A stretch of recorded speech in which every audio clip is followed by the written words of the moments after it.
நாயுடுகளாக இருக்கட்டும், எந்த சமுதாயமும் தமிழ்நாட்டில் வாழக்கூடிய சமுதாயம் எல்லாருமே நம்ம வந்து அண்ணன் தம்பியாக ஒற்றுமையாக செயல்பட வேண்டும். குறிப்பாக இமானுவேல் தேவேந்திரர் அவர்களுடைய அந்த பிறந்தநாள் நினைவு நாளை தேவர் நாடார் சமுதாய மக்கள் போற்ற வேண்டும், கொண்டாட வேண்டும். அரசியல் தனிப்பட்ட சில இடத்துல வந்து தனிப்பட்ட முறையில் ஒரு கொலை நடக்கும், ஒரு இடத்து பிரச்சனை, பணம் கொடுக்கல் வாங்கல், வேற சில காரணத்துக்கு அதை வந்து இவங்க வந்து இந்த சாதிய தலைவர்கள் அரசியல்வாதிகள்லாம் வந்து சாதிய ரீதியாக அதை வந்து கட்டமைக்க பார்க்காங்க. நிறைய பேர் தென் மாவட்டங்களில் நடக்கிறது வேதனைக்குரிய விஷயம். திமுக எப்போதெல்லாம் ஆட்சிக்கு வருகிறதோ அப்போதெல்லாம் இந்த சாதி ரீதியான படுகொலைகள் நடைபெறுறது வாடிக்கை இருக்கு. இவங்க வந்து இரும்பு கரம் கொண்டு இதுல வந்து நடவடிக்கை, இதுல வந்து இந்த சாதி அந்த சாதின்னு கிடையாது. தப்பு யார் செய்தாலும் சாதி பின்புலம் பார்க்க கூடாது. யாரா இருந்தாலும் சட்டப்படி நடவடிக்கை எடுக்கணும். அது எந்த சாதியா இருந்தானே காவல்துறை நிறைய நெருக்கடி கொடுத்துட்டு இருக்கு. லஞ்ச கைவிட்டு வாங்குறதுக்காக இருக்காங்க. நீங்க கல்ல இருக்கிறாங்க, பனையில இருக்கக்கூடிய கலசத்தை உடைக்கிறாங்க. இந்த மாதிரி நிறைய தவறான வேலைகளை இப்போ சமீபத்தில் எனக்கு 2 நாளாக தகவல் வந்திருக்கு. பனகுடி பகுதியில் உள்ள காவல் நிலையத்திலிருந்து அந்த காவல்துறை ஆய்வாளர் இந்த மாதிரிலாம் கெடுபிடி பண்ணி பணித்துறையாளர்களை ரொம்ப கொடுமைப்படுத்துறான்னு சொல்கிறாங்க. இந்த நாட்டின் மண்ணின் மைந்தவர்கள் அவர்கள் எந்த சமுதாயமாக இருந்தாலும் சரி அந்த தொழிலை ஊக்கப்படுத்துவதற்கு நடவடிக்கை எடுக்க வேண்டும். அப்படி இல்லாத பட்சத்தில் முதல்வர் மு.க. ஸ்டாலின் வீட்டை நாங்கள் பனை தொழிலாளர்கள், நாடார் சமுதாயம் மற்றும் தமிழ் சமுதாயம் அனைவரும் தமிழகத்தில் குறிப்பாக தென் மாநிலங்களில் பார்த்தீங்கன்னா தொடர்ந்து இந்த சாதிய போக்கான பிரச்சனை வந்துட்டு நாளுக்கு நாள் அதிகரிச்சே வந்துட்டு இருக்கு சார். ஒரு பக்கம் இமானுவேல், ஒரு பக்கம் தேவர் அப்படின்னு சொல்லி இழிவான பேச்சுகள் ஒரு பக்கம் வந்துட்டே இருக்கு ஒவ்வொரு தலைவர்கள் மீதும். உங்களுடைய கருத்து என்ன சார்? என்னுடைய கருத்து வந்து தமிழ் சமுதாயங்கள் ஒற்றுமையாக இருக்க வேண்டும். அது தேவேந்திரர்களாக இருக்கட்டும், தேவராக இருக்கட்டும், நாடாராக இருக்கட்டும், யாதவர்களாக இருக்கட்டும், பிள்ளைமர்களாக இருக்கட்டும், முதலியாக இருக்கட்டும், நாயுடுகளாக இருக்கட்டும், எந்த சமுதாயமும் தமிழ்நாட்டில் வாழக்கூடிய சமுதாயம் எல்லாருமே நம்ம வந்து அண்ணன் தம்பியாக ஒற்றுமையாக செயல்பட வேண்டும். குறிப்பாக இமானுவேல் தேவேந்திரர் அவர்களுடைய அந்த பிறந்தநாள் நினைவு நாளை தேவர் நாடார் சமுதாய மக்கள் போற்ற வேண்டும், கொண்டாட வேண்டும். அதே போன்று தேவரையா அவருடைய பிறந்தநாள் நினைவு நாளை நாடார்கள் தேவேந்திரர்கள் போற்ற வேண்டும், கொண்டாட வேண்டும். அதே காலகட்டத்தில் மிகப்பெரிய தேசியவாதியாக இருந்த வீரர் வேலுச்சாமியாளர் அவர்களை தேவர்களும் தேவேந்திரர்களும் கொண்டாட வேண்டும். அப்படி இருந்தால், அப்படி ஒரு நல்லிணக்கம் ஏற்பட்டால் சாதி ரீதியான எந்த மோதலும் வராது என்பது என்னுடைய ஆணித்தரமான கருத்து. Okay sir. குறிப்பா இந்த சாதி போக்கு வந்துட்டு தூண்டுறது யாரா சார் இருக்காங்க தென் மாநிலத்துல? அரசியல் தனிப்பட்ட சில இடத்துல வந்து தனிப்பட்ட முறையில ஒரு கொலை நடக்கும், ஒரு இடத்து பிரச்சனை, பணம் கொடுக்கல் வாங்கல், வேற சில காரணத்துக்கு அதை வந்து இவங்க வந்து இந்த சாதிய தலைவர்கள் அரசியல்வாதிகள்லாம் வந்து சாதிய ரீதியாக அதை வந்து கட்டமைக்க பார்க்காங்க. நிறைய பேர் தென் மாவட்டங்களில் நடக்கிறது வேதனைக்குரிய விஷயம். அதாவது திமுக எப்போதெல்லாம் ஆட்சிக்கு வருகிறதோ அப்போதெல்லாம் இந்த சாதி ரீதியான படுகொலைகள் நடைபெறுறது வாடிக்கை இருக்கு. இவங்க வந்து இரும்பு கரம் கொண்டு இதுல வந்து நடவடிக்கை, இதுல வந்து இந்த சாதி அந்த சாதின்னு கிடையாது. தப்பு யார் செய்தாலும் சாதி பின்புலம் பார்க்க கூடாது. யாரா இருந்தாலும் சட்டப்படி நடவடிக்கை எடுக்கணும். அது எந்த சாதியா இருந்தானே நல்லவர்கள் எல்லா சாதியிலும் உண்டு, அதே மாதிரி தவறானவர்கள் எல்லா சாதியிலும் உண்டு. அப்படிங்கும்போது சாதி ரீதியான பார்வையை இதில் இருக்கக்கூடாது. முழுக்க முழுக்க இரும்பு கரம் உண்டு. யார் தவறு செய்கிறார்களோ அவர்களை வந்து சரி செய்தாலே, அவர்கள் மீது சட்டப்படி நடவடிக்கை எடுத்தாலே இந்த மாதிரி பிரச்சனைகள் வராது.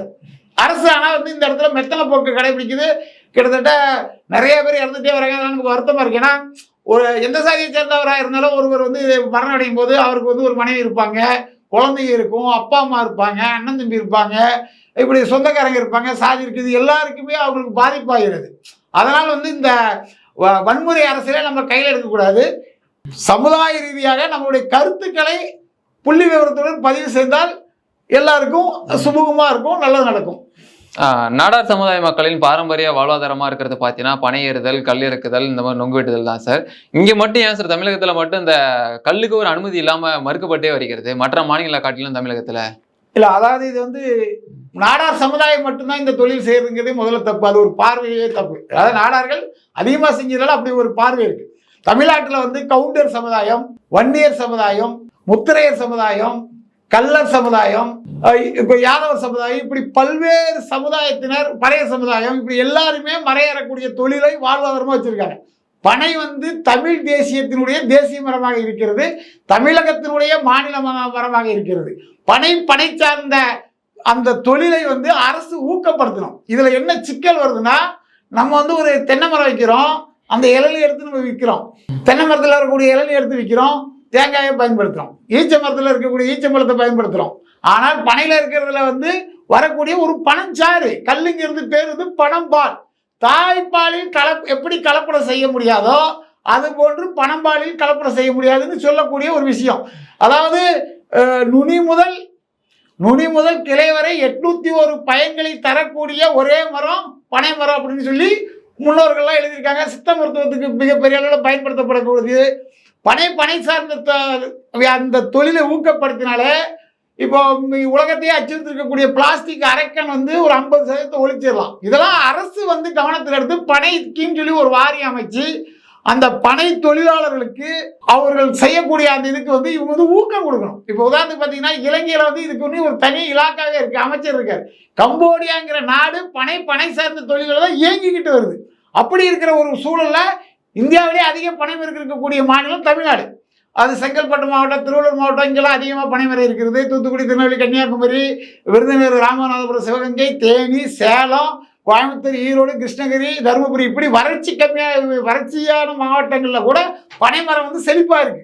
அப்படி இருக்கும்போது பனை சார்ந்த தொழில்களை ஊக்கப்படுத்துது. இது இவங்க செய்யறதுக்கு மறுக்கிறதுக்கு காரணம் இவர்கள் வந்து டாஸ்மாக் முதலாளிகளும் மொத்தமாக கையூட்டு பெற்றுக் கொள்கிறார்கள். ஒரு 8 ரூபா மதிப்பில் உருவாகிற டாஸ்மாக் மதுபானம் இன்னைக்கு வந்து 150 ரூபாய் 200 ரூபாய்க்கு விற்கப்படுது. அப்படிங்கும்போது 200 மடங்கு லாபம் வரக்கூடிய ஒரு விஷயமா இருக்கு. ஆனால் கல்லில் வந்து இப்படி மொத்தமாக இவங்களால பணம் வசூல் பண்ண முடியாது. கல்லுங்கிறது வந்து ஒவ்வொரு பனைமரமும் ஒரு ஃபேக்டரி மாதிரி. அதெல்லாம் அந்த பனைமரத்தில் ஏறி பயனடையக்கூடிய அந்த விவசாயிகள், பனை தொழிலாளர்கள், அவங்க குடும்பம் வந்து நல்லா இருக்கும். இதெல்லாம் செய்கிறாங்க. இவங்களுக்கு மொத்தமாக கையூட்டு கிடைக்காது அப்படிங்கிற ஒரு காரணத்திற்காக இதை வந்து முழுக்க தடை செய்து வைத்திருக்கிறார்கள். இவர்கள் 20 லட்சம் பேர் பயனடைய வேண்டும், 20 லட்சம் பனை தொழிலாளர்கள் வாழ்வாதாரம் சிறக்க வேண்டும் அப்படிங்கிற சிந்தனை இருந்தால் 20 லட்சம் குடும்பத்தில் ஒரு குடும்பத்துக்கு 4 ஓட்டுனாலும் 80 லட்சம் ஓட்டு நமக்கு கிடைக்கும் அப்படிங்கிற சிந்தனை தான் அவங்கள ஆதரிப்பாங்க. பனம்பால் விற்பதுக்கு அனுமதி கொடுப்பாங்க, பனை தொழிலை ஊக்கப்படுத்துவாங்க. சொல்லப்போனால் இன்னைக்கு நவீன கருவிகள்லாம் வந்துருச்சு. கோயம்புத்தூர் வேளாண்மை கல்லூரியில் பனைமரம் ஏறுவதற்கு கருவிகள் கண்டுபிடிக்கப்பட்டிருக்குது. அதெல்லாம் வந்து மானிய விலையில் கொடுப்பாங்க. சொல்லப்போனால் இலவசமாக கூட கொடுக்கலாம். ஏன்னா அது ஒரு தொழில். வெளிநாட்டுக்காரன் வர்றதுக்கு ஐயா வாங்க சாமின்னு சொல்லி முதலமைச்சர் வெளிநாட்டில் போய் வந்து தொழில் தொடங்குங்க இங்கே இருக்கிற தொழிலை காப்பாற்றுறதுக்கு நீங்கள் என்ன நடவடிக்கை எடுத்தீங்க? இங்கே இருக்கிற மக்கள், பாமர மக்கள், படிக்காத மக்கள், உழைக்கும் மக்கள், அவர்களுடைய வாழ்வாதாரம் உயர்வதற்கு அவங்களுக்கு ஒரு மானியத்தில் அந்த பனை ஏறக்கூடிய மிஷினை கொடுத்தாலோ இல்லை பனை சார்ந்த ஓலைப்பட்டி செய்வது, பனையில் இருக்கக்கூடிய பயன்களை வந்து வெளிநாட்டுக்கு தும்பு போன்ற வகையில் வெளிநாட்டுக்கு எக்ஸ்போர்ட் பண்ணுறதுக்கு இதுக்கு கவனம் செலுத்தினாலே இந்த டாஸ்மாக் முதலாளியில் கிடைக்கக்கூடிய வருமானத்தை விட அதிகமாக பனை சார்ந்த தொழிலில் கிடைக்கும். ஏன்னா பனை வந்து 5 கோடி பனைமரம் தமிழ்நாட்டில் இருக்குன்னு சொல்லப்படுகிறது. ஒரு மரத்துக்கு 100 ரூபா வச்சா எவ்வளோ ஆச்சுன்னு பார்த்துருங்க. 5 கோடினா 500 கோடி ரூபாய் வருமானம். அப்போ ஒரு மரத்துக்கு 1000 ரூபா வருமானம்னா 50,000 கோடி ரூபா வருஷம். அதில் 20 லட்சம் பேர் பயன்பெறுவாங்க. இதை இவங்க செய்யாமல் டாஸ்மாக் முதலாளிகளுக்கு அடிமையாக இந்த அரசு செயல்படுகிறது.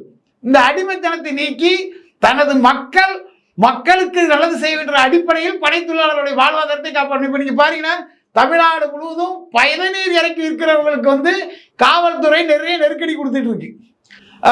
லஞ்ச கைவிட்டு வாங்கிறதுக்காக இருக்காங்க. நீங்கள் கல்லில் இருக்கிறாங்க, பனையில் இருக்கக்கூடிய கலசத்தை உடைக்கிறாங்க. இந்த மாதிரி நிறைய தவறான வேலைகளை இப்போ சமீபத்தில் எனக்கு 2 நாளாக தகவல் வந்திருக்கு. பனைக்குடி பகுதியில் உள்ள காவல் நிலையத்திலிருந்து அந்த காவல்துறை ஆய்வாளர் இந்த மாதிரிலாம் கெடுபிடி பண்ணி பனை தொழிலாளர்களை ரொம்ப கொடுமைப்படுத்துறான்னு சொல்கிறாங்க.